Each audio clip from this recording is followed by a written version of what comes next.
Maya sat in the lawyer's office, staring at the envelope in her hands like it might bite her. Around the long mahogany table, the rest of the Harrison family looked just as confused. Well, except for her adoptive mother, Linda, who looked like she might throw up. "I don't understand why we're doing this," Cassidy said, flipping her blonde hair over her shoulder. Dade's will was clear. Split everything 3 ways. Why do we need DNA tests? If you've ever felt invisible in your own family, this story will hit different. Before we dive in, hit that subscribe button real quick. Trust me, you'll want to follow where this goes. This isn't just a story. It's the kind of truth that changes everything. The lawyer, Brennan, adjusted his glasses. He was older, methodical, the kind of guy who probably ironed his socks. "Your father's instructions were very specific. All potential heirs must verify biological relation to claim inheritance. It was added as a codicil 2 years ago." Derek leaned back in his chair, arms crossed. He was 31, successful, and had never let Maya forget she wasn't really a Harrison. "This is ridiculous. We're his kids. Maya's adopted. What's there to verify?" Maya felt the familiar sting but kept her face neutral. 28 years of this. 28 years of being the outsider in her own family. "It's just a formality," Mr. Brennan said. "Once we have the results, we can proceed with distribution of the estate." Linda's hand trembled as she reached for her water glass. "Is this really necessary? Robert's gone. Can't we just—" "Mum, it's fine." Derek cut her off. "Let's just get it done. The sooner we finish this, the sooner we can move on." Maya watched her adoptive mother carefully. Something was off. Linda had been acting strange since the funeral 3 weeks ago, jumpy, distracted, like she was waiting for something bad to happen. "I'll do it," Maya said quietly. Everyone looked at her like they'd forgotten she could speak. "Of course you will," Cassidy muttered under her breath, but loud enough for Maya to hear. "Not like you'd pass up your cut." Maya's jaw tightened. The money didn't even matter to her. She'd made her own way, built her own life as a graphic designer, kept her distance from the family as much as possible. But she wasn't going to give them the satisfaction of backing down. They each took the cheek swab test right there in the office. Simple, painless. Results in 5 business days. In the parking lot afterward, Derek walked past Maya without a word. Cassidy was already on her phone, probably texting her friends about how annoying this all was. Linda lingered by her Mercedes, keys in hand, staring at Maya with an expression that looked almost like fear.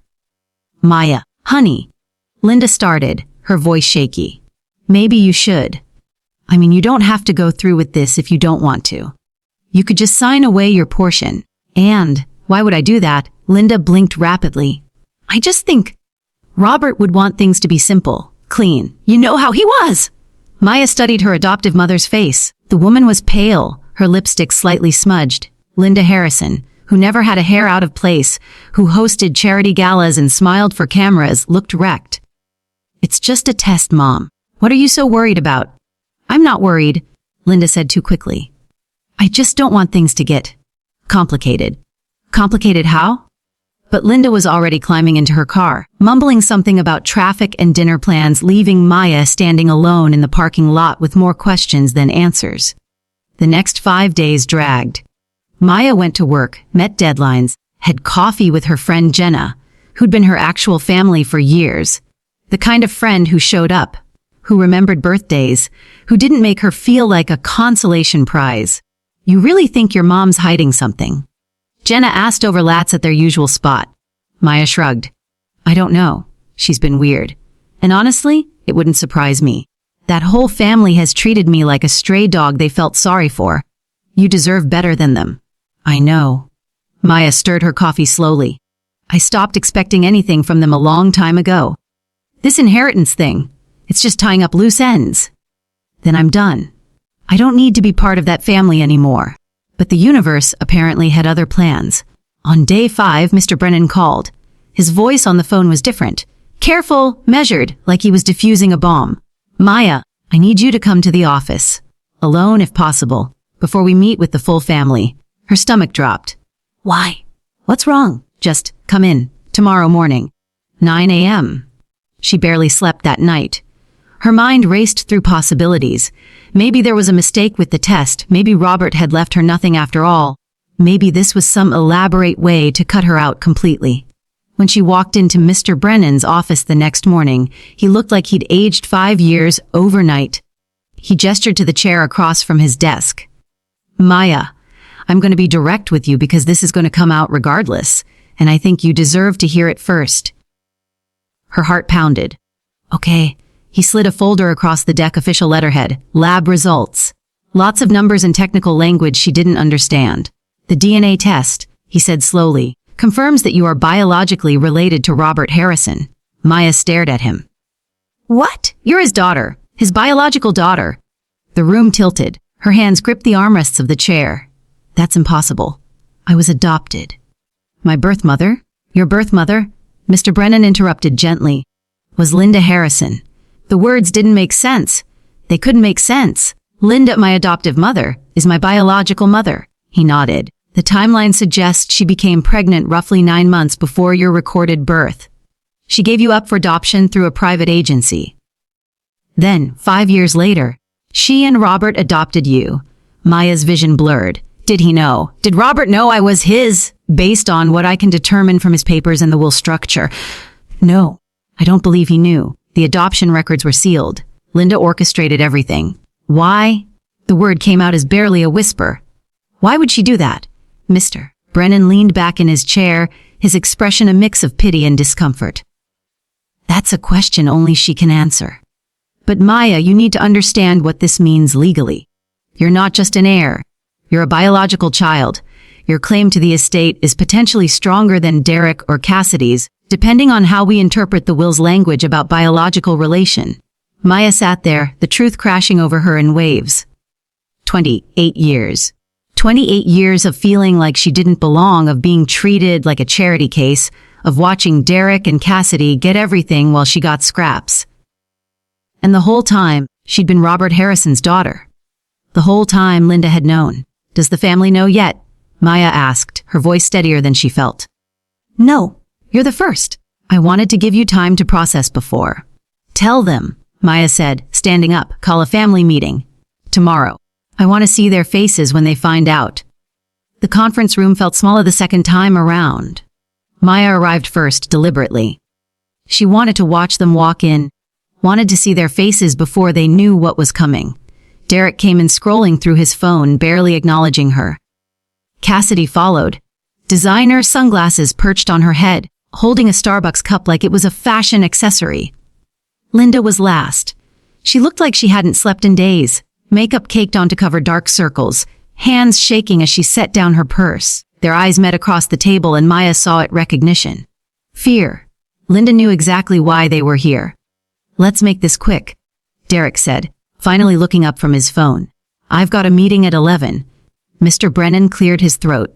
He'd printed copies of the DNA results, clinical and official, in clear plastic folders.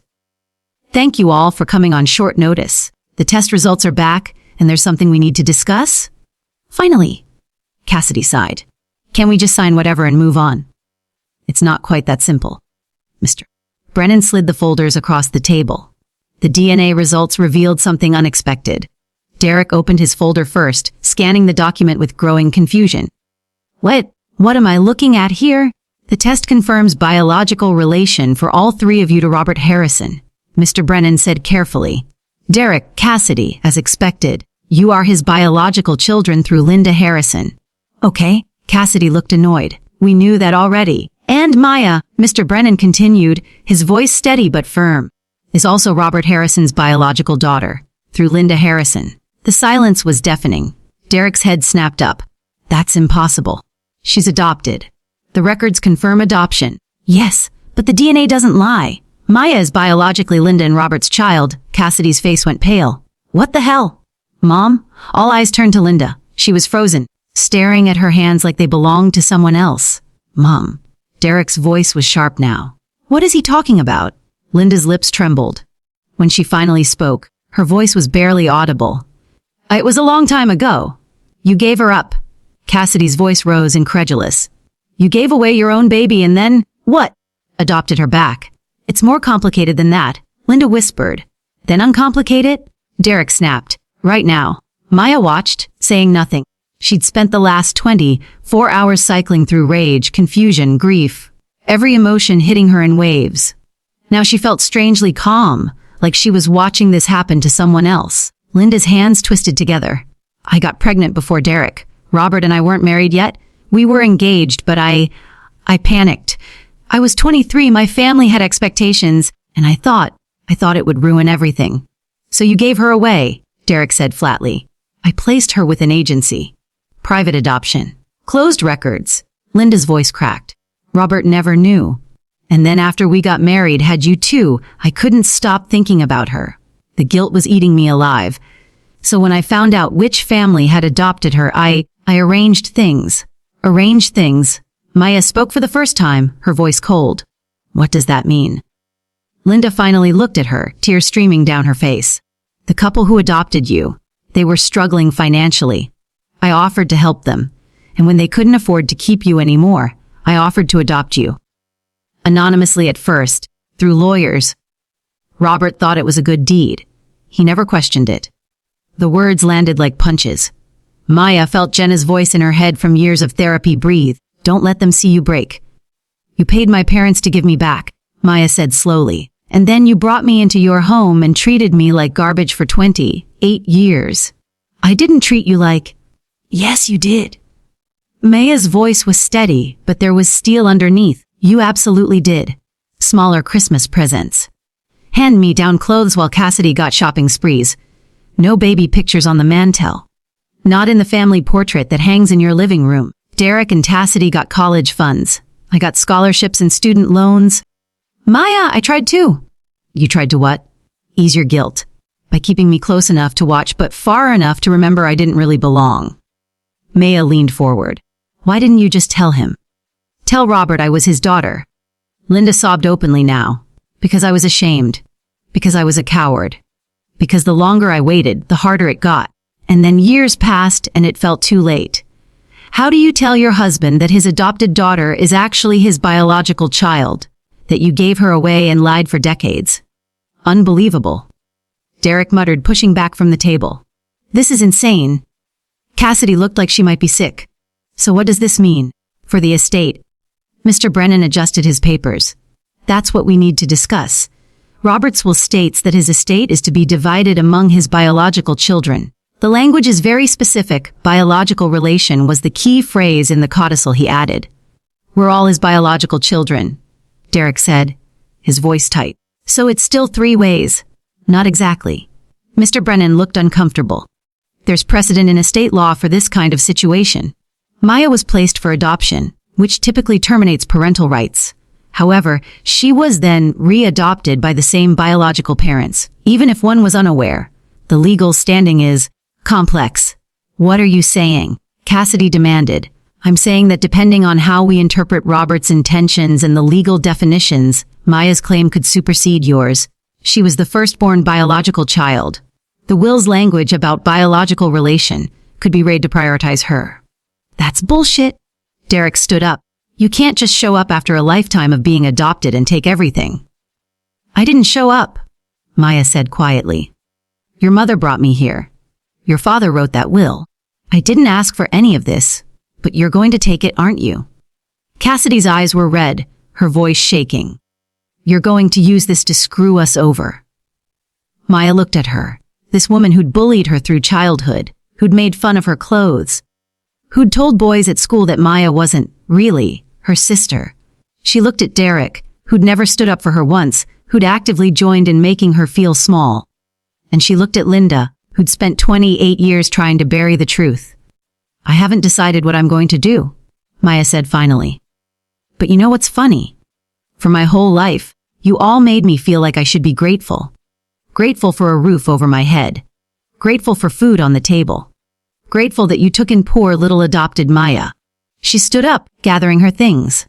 Turns out I wasn't the charity case. I was the dirty secret, and now the secret's out. Maya, please. Linda reached for her arm. Let me explain. Let me make this right. Maya pulled away. Make it right?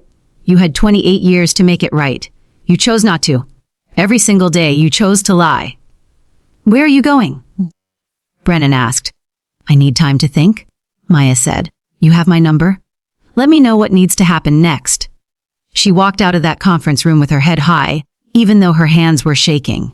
She made it to her car before the tears came. Not sad tears, not even angry ones. Something else. Something that felt like grief for the childhood she should have had, for the father who never knew she was his, for all the years wasted feeling like she wasn't enough. Her phone buzzed. "Jenna, how'd it go?" Maya typed back, "Everything's changed. Can you meet me?" The response came immediately, "Already on my way." As Maya pulled out of the parking lot, she glanced in the rearview mirror. Through the office windows, she could see shapes moving, the Harrison family, probably arguing, probably blaming each other, probably trying to figure out how to minimize the damage. For 28 years, they'd controlled the narrative. They decided what she was worth, how she fit, what she deserved. Not anymore. 3 weeks passed before Maya returned to Mr. Brennan's office. 3 weeks of phone calls she didn't answer, text messages she deleted without reading, and one voicemail from Linda that she played once and never listened to again. Jenna had been her anchor through all of it. Late night talks, too much wine, crying until she couldn't anymore. But also something else, clarity. For the first time in her life, Maya wasn't the one scrambling. She wasn't the one begging to belong. She held the cards now. Mr. Brennan looked relieved when she walked in. "Maya, thank you for coming. I know this has been overwhelming." That's one word for it. She sat down, calmer than she'd been in weeks. "What do I need to know?" He pulled out a thick folder. "I've consulted with 2 other estate attorneys. Given the unique circumstances, your biological connection, the adoption, Robert's specific language in the will, there are several ways this could go. Walk me through it." Option 1, we honor Robert's apparent intent to split things equally 3 ways, regardless of the biological revelation. Derek and Cassidy would likely agree to this immediately. I'm sure they would. Option 2, we interpret the biological relation clause strictly. You were the firstborn biological child. There's legal precedent that could give you priority claim. Potentially the entire estate, or at minimum, a significantly larger portion. Maya absorbed this. Her father's entire fortune. The house she'd grown up in feeling like a guest. The family business Derek always assumed he'd inherit. All of it, possibly hers. "What's option 3? She asked. Mr. Brennan hesitated. "You contest the will entirely. Argue that Robert would have wanted something different had he known the truth. It would be messy, take years, cost everyone a fortune in legal fees. Nobody wins except the lawyers. So options 1 and 2 are the real choices. In my professional opinion, yes." Maya stared out the window. Downtown traffic crawled below. People rushing to jobs, to families, to lives that made sense. "What would you do if you were me?" "That's not my place to say." "I'm asking anyway." Mr. Brennan leaned back in his chair. He'd been a lawyer for 30 years, probably seen every version of family drama. "If I were you, I'd think about what you want your life to look like in 5 years, 10 years. Because whatever you decide now, that's who you become." Maya nodded slowly. "Can you set up a meeting?" "With all of them? Tomorrow if possible." "Of course. Do you want me present?" "Definitely." The next day, Maya arrived early again. Same conference room, same chair, but everything felt different. She'd chosen her outfit, carefully, professional, put together, the kind of armor you wear when you need to be taken seriously. Derek and Cassidy came in together, whispering to each other, shooting her glances. Linda came in alone, looking smaller somehow.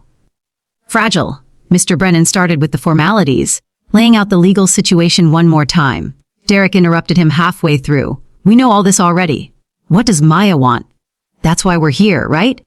Maya met his eyes. "Yeah, that's why we're here." "So?" Cassidy's arms were crossed. "Are you going to try to take everything? Because we'll fight you. We have lawyers too." "I'm sure you do." "Maya." "Please," Linda's voice cracked. "Can we just talk without lawyers? As a family?" "Family." May I let the word hang there? "That's interesting, because I've been thinking a lot about family these past few weeks. About what it means, what it's supposed to mean." "Well, I made mistakes," Linda said quickly. "I made mistakes. Terrible ones. But we can fix this. We can. Fix it how?" Maya's voice was calm but sharp. "You can't give me back my childhood. You can't undo 28 years of making me feel like I was lucky you kept me around. You can't bring back my father so I could have known him as his actual daughter instead of the adopted kid he barely talked to." That's not fair, Derek said. Dad talked to you. Did he? Really? When was the last time he asked about my life, my work, anything that mattered to me? Maya shook her head. He was kind enough, I guess, polite. But he saved his pride, his attention, his actual love for you too. His real kids. Because we didn't know. Cassidy's voice rose. How is that our fault? It's not your fault, Maya agreed. But it's not mine either, and yet I'm the one who paid the price. The room went quiet. Linda was crying silently, mascara running down her face. Derek looked uncomfortable. Cassidy just looked angry. So what do you want? Derek asked again. Money? The house? To punish us? What? Maya pulled out her own folder. She'd worked on this for 2 days running scenarios with Jenna, thinking through every angle. I want what's fair, and I want the truth told. She slid papers across the table. Here's my proposal. We split the liquid assets, the money, investments, all of it into 3 equal parts. Derek, Cassidy, you each get your third. No contest. Derek picked up the paper, suspicious. And you get your third. No, I'm taking my third and splitting it. Half goes to the children's advocacy organization that helped me when I aged out of my first foster placement. The other half establishes a scholarship fund for adopted kids pursuing creative careers. In Robert Harrison's name. Everyone stared at her. The family business, Maya continued, goes to Derek. That's what Dad wanted anyway. You've been running it for 5 years. It's yours. Derek's expression shifted. Confusion, maybe relief. And the house gets sold. Proceeds split 3 ways into trusts. But there's a condition. Maya looked directly at Linda. You tell them. Derek and Cassidy. Everything. Not just the adoption story. Everything about how you treated me. Every time you chose to make me feel less than. Every decision you made that prioritized their comfort over my basic dignity. I want them to know who their mother really is. Linda's face crumpled. Maya, please don't. That's the deal. Full honesty, or I take option 2 and fight for the entire estate, and we both know I'll probably win. This is blackmail, Cassidy said, but her voice had lost its edge. No, it's accountability. Your mother lied to everyone for decades. She erased me, brought me back, and then spent my entire childhood making sure I never forgot I wasn't really part of this family. If you want to move forward, you deal with the truth. All of it. Derek looked at Linda, Mom. Is she right about how you treated her? Linda couldn't speak. She just nodded, shoulders shaking. Jesus Christ? Derek muttered, running his hands through his hair. Cassidy stood up abruptly. I need air. She walked out, leaving her phone on the table. Maya continued, her voice steady. There's one more thing. I want a written apology. From all of you. Not for me to keep. I don't need that. But I want it documented. I want it acknowledged that what happened to me was wrong. That the way I was treated was wrong. And I want it filed with these estate documents, so if anyone ever looks at this family's history, they'll know the truth. And if we agree to all this? Derek asked quietly. Then what? Then you never have to see me again. We process the estate, sign the papers, and I walk away. You keep your inheritance, your business, your lives. I get closure and the satisfaction of knowing I didn't let you get away with pretending this never happened. Mr. Brennan cleared his throat. This is actually quite generous given Maya's legal standing. I'd advise my clients to accept. Linda finally found her voice. Maya, I know I can't fix what I did. I know I don't deserve your forgiveness. But you're my daughter, my first baby, and I'm so sorry. Maya felt tears prickling behind her eyes but held them back. I'm not your daughter. Not in any way that matters. You gave that up 30 years ago and you kept giving it up every day after? So that's it? Derek looked defeated. We just end? We were never really a beginning, Maya said simply. But yeah, that's it. Over the next month, papers were signed. The house went on the market. A beautiful colonial that sold in 2 weeks for more than asking. Linda wrote her confession in longhand, 3 pages of admissions that Maya read once and filed away. Derek's apology was shorter, more businesslike. Cassidy's came via email, surprisingly raw, admitting she'd been cruel because she'd sensed something was different about Maya and took it out on her. The scholarship fund launched quietly. The children's advocacy donation made a real difference. The director called Maya personally to thank her, told her it would help dozens of kids. Maya took her portion of the inheritance, smaller than what she could have claimed, but more than enough, and bought a small house in Portland. Nothing fancy, but it was hers. Every wall, every decision, every paint color. Hers. Jenna helped her move in, standing in the empty living room with cheap champagne in plastic cups. You did it. You really did it. Did what? Got your revenge without becoming them. That's rare, you know? Maya looked around her new space. Sunlight streamed through windows she'd chosen. Her art was already on the walls, her designs, her work, her life. I don't know if it was revenge. Maybe it was just setting myself free. Whatever it was, I'm proud of you. They clinked their plastic cups together, and for the first time in Maya's life, she felt like she was exactly where she was supposed to be. 6 months later, Maya was working from her home office when an email came through. The subject line read, Harrison Family Trust, Annual Report. She almost deleted it. Almost, but curiosity won. The scholarship fund had helped 8 students in its first year. There were photos. Kids with bright smiles, acceptance letters, hope in their eyes. Kids who'd been told they weren't good enough, weren't wanted, didn't belong. Kids like she'd been. At the bottom of the email was a personal note from Derek. You were right about a lot of things. I'm sorry it took me this long to see it. The business is doing well. I think Dad would be proud. I think he'd be proud of you too, for what it's worth. Maya stared at the message for a long time. Then she closed the laptop and went back to her current project, a brand identity for a local adoption agency. Pro bono work that actually meant something.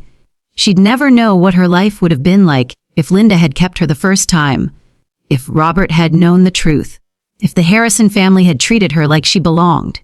But she knew what her life was now hers, and that, Maya realized, was the best revenge of all. Not destruction. Not punishment, just living well, living honestly, living free. Her phone buzzed. Jenna, dinner tonight? Thai place. Maya smiled and typed back perfect. See you at 7. She looked around her home office. Her art on the walls, her life in her hands, her story finally her own to tell. The Harrisons had tried to erase her, diminish her, make her small. But she'd taken all that pain, all that rejection, and turned it into something that mattered. Not because she needed their approval anymore, but because she'd finally given it to herself. And somewhere, maybe, her father, the man who'd never known she was his daughter, would have understood that. Would have been proud of the woman she'd become despite everything. Or maybe not. Maybe it didn't matter. Because Maya Chen had learned the most important lesson of all: you don't need the people who hurt you to acknowledge it.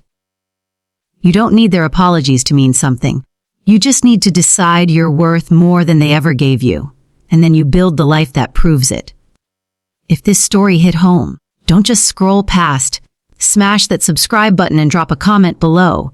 Tell me about a time you had to choose between revenge and moving forward. What did you pick? And if you know someone who needs to hear this story, share it with them. Sometimes the best revenge is showing people what they lost when they underestimated you. Thanks for watching, and I'll see you in the next one.